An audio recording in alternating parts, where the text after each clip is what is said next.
Mengapa kita menderita? Mengapa timbul ketegangan? Mengapa timbul stres? Karena kita mengikatkan diri kita pada pot itu. Ini ada pot besar, kita diikat di situ. Diikat oleh tali kemelekatan. Kan itu pot kita, Bante. Ya, tetapi tidak harus terikat toh.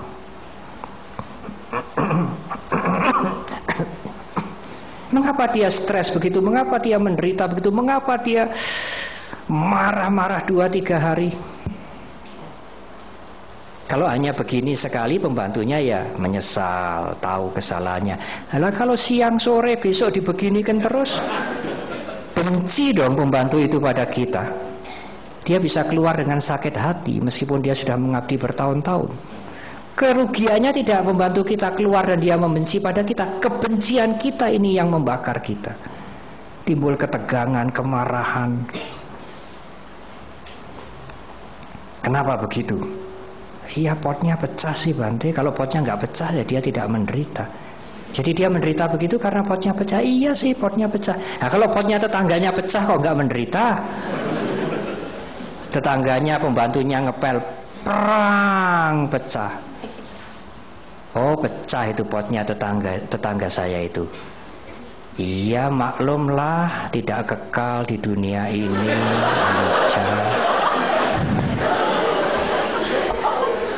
UPK, tenang, seimbang. Kalau pot saudara yang pecah, teman saudara, Bu, maklum Bu, dunia ini tidak kekal, semua pecah. Kamu yang tidak punya pot, kamu yang tidak punya pot ya bisa begitu. Ini mahal, ini berapa puluh juta. Pegawai itu gajinya seumur hidup, tidak bisa ini untuk menggantikan ini. Marah. Mengapa kalau potnya tetangganya, vasnya tetangganya pecah tidak menderita dia?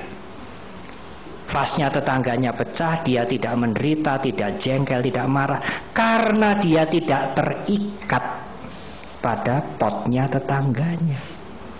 Bukan potku. Ini potku, itu self center.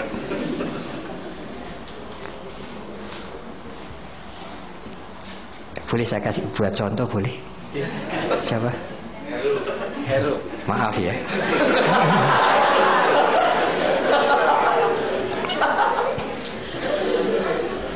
Kalau tadi saya kasih roti itu pada Agus.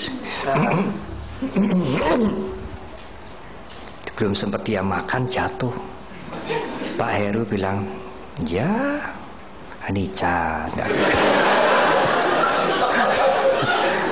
Tapi karena bukan rotiku, tapi begitu roti itu saya kasih ke Pak Heru, ada konsep masuk ke sana.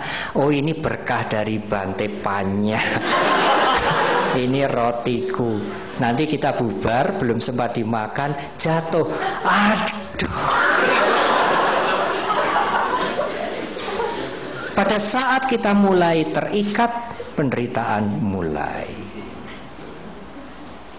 Tapi bukan berarti kita tidak boleh punya apa-apa. Silahkan punya rumah, menambah usaha, menambah mobil, suami, istri, anak-anak, silahkan.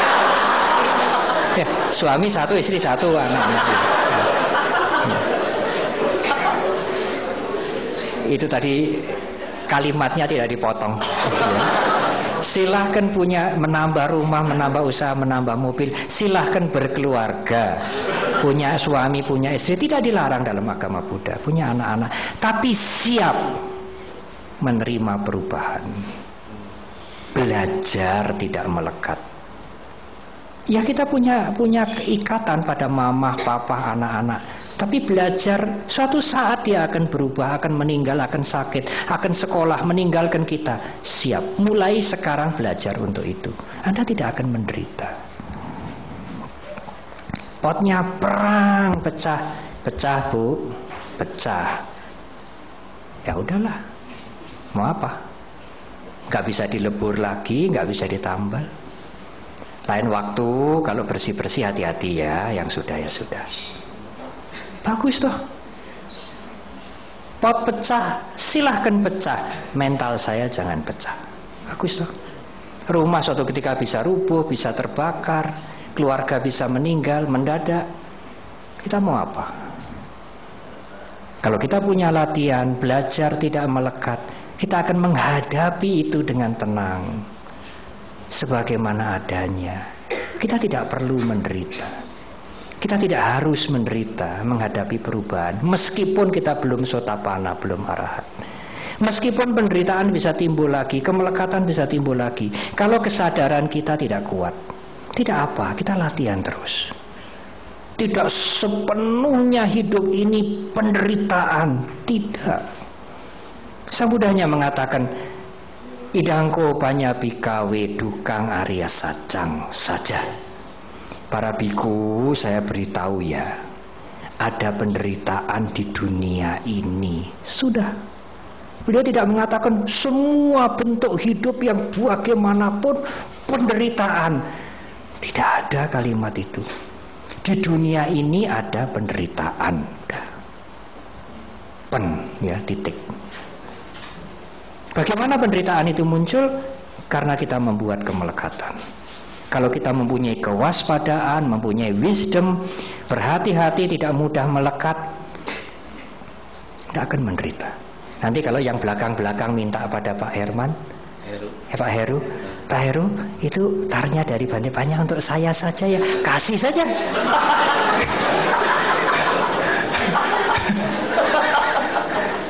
Loh, Anda nggak mau berkah. Memberi itulah berkah sesungguhnya. Yang memberi itulah yang mendapatkan berkah, bukan yang minta. Kan cara berpikir kita kan begitu. Oh Buddha, Bodhisattva, berikan berkah, minta berkah. Kalau Anda bisa memberi, Anda akan mendapatkan berkah, bukan yang meminta. Agama Buddha tidak pernah mengajarkan kita meminta-minta. Tidak pernah. Ajaran awal agama Buddha apa? Memberilah, memberi. Tidak meminta. Buddha Gautama tidak mendesain umatnya menjadi para pengemis. Memberilah, memberi. Dan memberi tidak harus dengan uang. Memberi perhatian, memberi nasihat. Meta di dalam Karania Metta Sutta kan begitu tuh. Apa tuh cinta kasih itu? Baca Karania Metta Sutta. Sako ujuca suhujuca, jujur dan sungguh-sungguh jujur. Salah satu kriteria orang yang punya cinta kasih. Jadi kalau kita suka nyolong, korupsi, omong kosong, dia punya cinta kasih. Dia cinta pada dirinya sendiri, self-center.